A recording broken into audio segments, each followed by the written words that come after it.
Hello and welcome to Topic 3. In this topic we're going to finish out our introductory material before we get to official calculus. So this is the last lecture that lays some foundation for the ideas that are behind calculus that we'll be using for the rest of the quarter. So we'll be talking about instantaneous rate of change, which is a little different than the average rate of change that we talked about in the last topic. They are related, but we will be making a distinction between the average rate of change that takes place between 2 points and the instantaneous rate of change, which at least theoretically takes place at 1 point or 1 instant. So with that, let's go ahead and begin.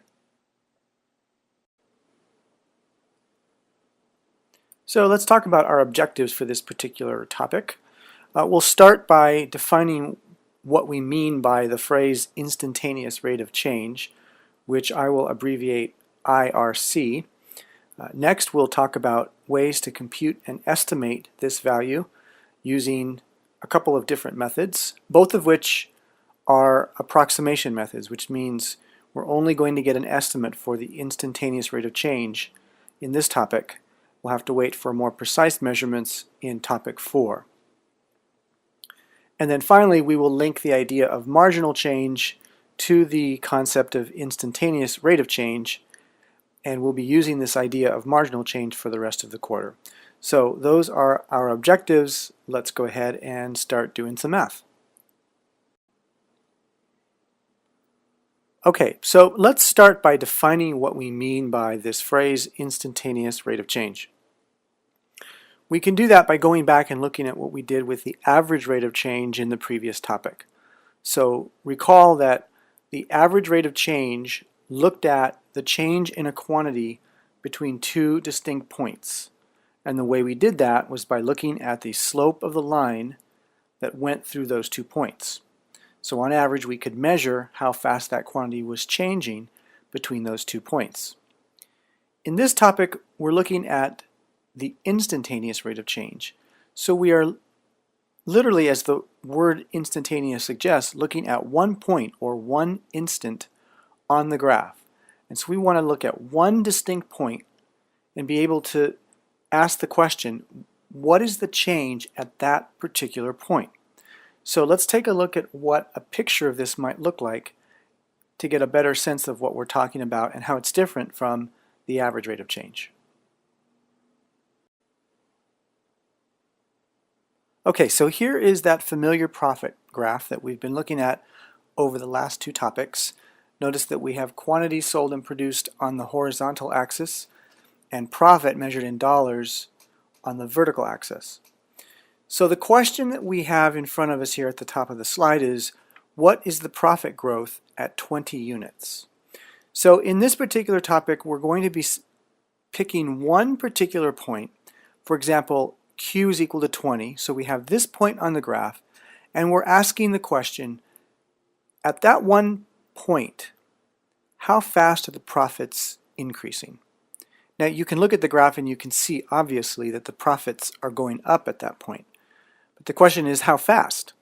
Are they going up at $2 per item or $10 per item? And how is that point potentially different than other points near it or around it? So the way we do this, and we've alluded to this before, is we take that point and we draw a line that is perfectly tangent to that point on the graph. So tangent means that the line literally rests on the graph at that point. So it's not cutting the graph in 2 points. It is literally just intersecting that graph at one distinct point, even though it looks like it might be doing it at more than that. And so go back and think about what we did with average rate of change. We were always picking 2 points on the graph. Now we're only picking 1, and we're trying to find the slope of the line that goes through that one distinct point. If we can find that slope, then we know the rate of growth or the rate of change at that particular instant. Thus, we know the instantaneous rate of change. So here's our definition then. The instantaneous rate of change for a function at some particular given point is now defined to be the slope of the line that is tangent to the graph at that given point. So the question becomes, how do we compute the slope of this line? And we immediately run into an issue. So I encourage you, just pause this for a second and see if you can maybe even go back to the graph that we had in the last slide and ask yourself, what is the problem with this definition if we want to compute the slope of that line? When you're done thinking, you think you have an answer, go ahead and forward to the next slide. So, do you have an answer to that previous question? What problem do we run into? Well, if you haven't thought of an answer yet, take a look at the equation for the slope of a line.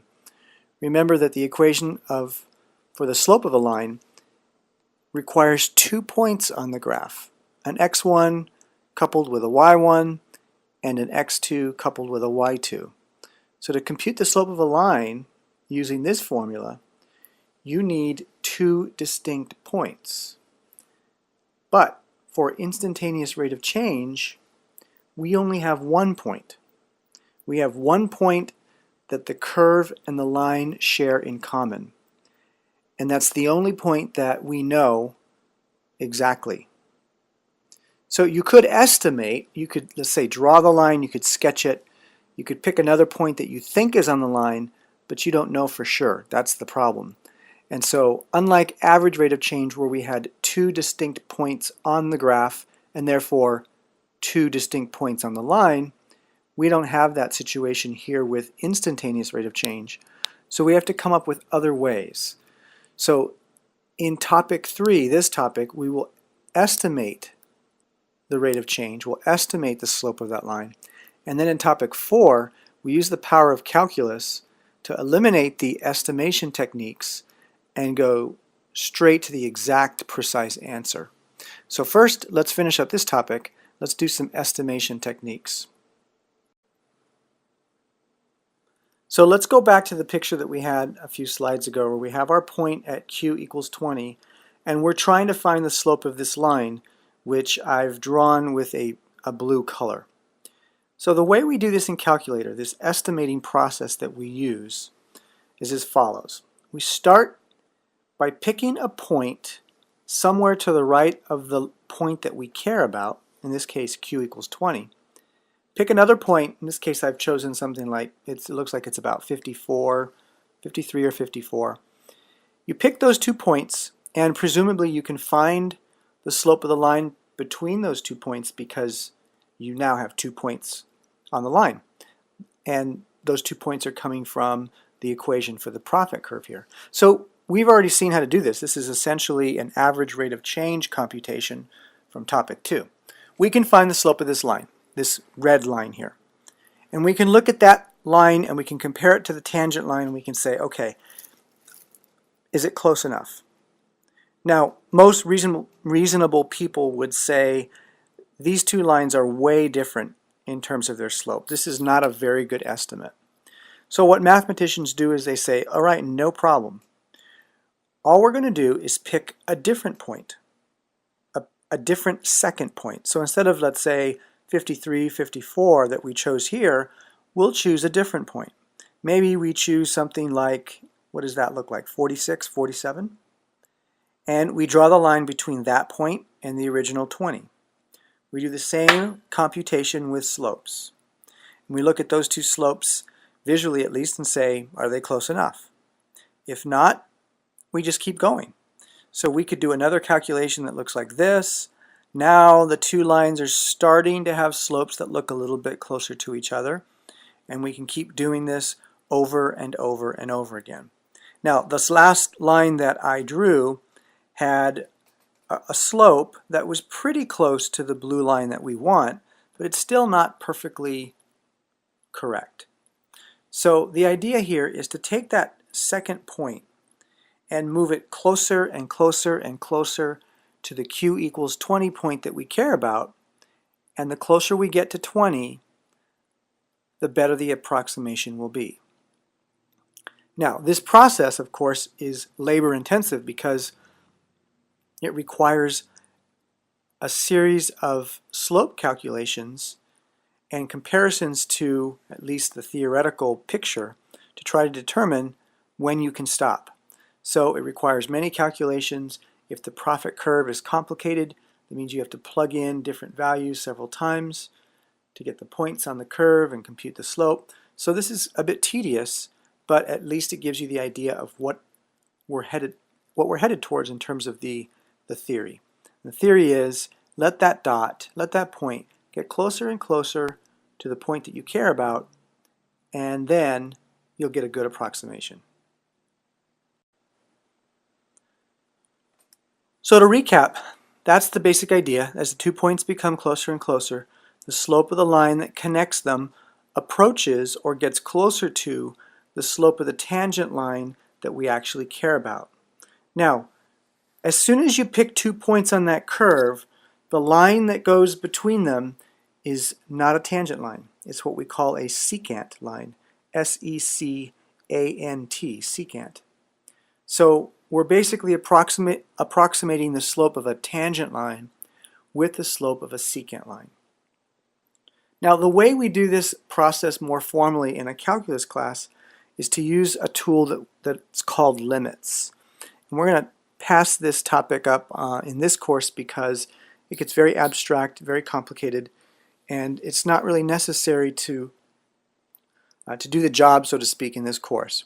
If you have the idea that let that point get closer and closer, and as you do it, you get a better estimate, then you have what you need to move forward. So let's go ahead and do that. Let's move forward.